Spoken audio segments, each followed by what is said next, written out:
Gawa sa mga isyu kalabot sa pagsulbad sa problema dala sa COVID-19, usa sa mga nitumaw nga isyu batok sa Cebu City Government nagkabahin sa giingong overprice nga pagpamalit sa sinakong bugas ug ang establishmento diin kini gipamalit.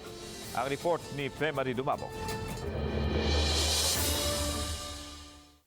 Usa sa nag-viral sa social media dinhi sa Sugbo ang post ni Byron Garcia kalabot sa mga kopya sa purchase order sa minilyones nga balor sa pinalit nga sinakong bugas sa Cebu City Government. Si Garcia igsuon ni Gobernador Gwen Garcia. Sa post ni Byron niadtong Hunyo 22, adunay purchase order ang city government sa tulo ka mga kumpanya.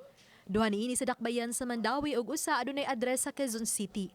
Parihong nagkantidad og 2,470 pesos ang matag sako sa bugas nga gi-purchase niadtong Marso 25 ug 26.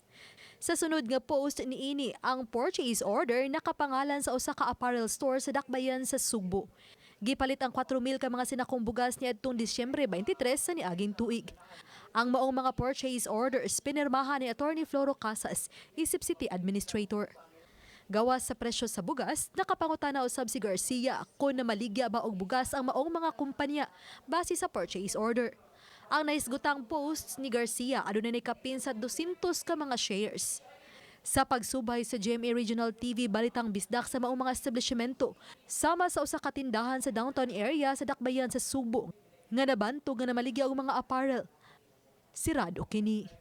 Samtang naaktuhan usab sa GMA Regional TV kining sakyanan sa Cebu City Government nga doon na pa'y logo sa DGS nga nisud sa compound nining usa ka establishmento sa Dakbayan sa Mandawi.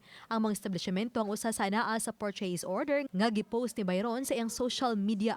Ang mga sakay sa maong sakyanan nagkarga sa mga sinakong bugas. Among gisulayan sa pagkuha ang habig ni Attorney Casas apan dili kini makontak. Uban ni Cleofer Lumayag, ako si Femari Dumabok. Balitang Bisdak.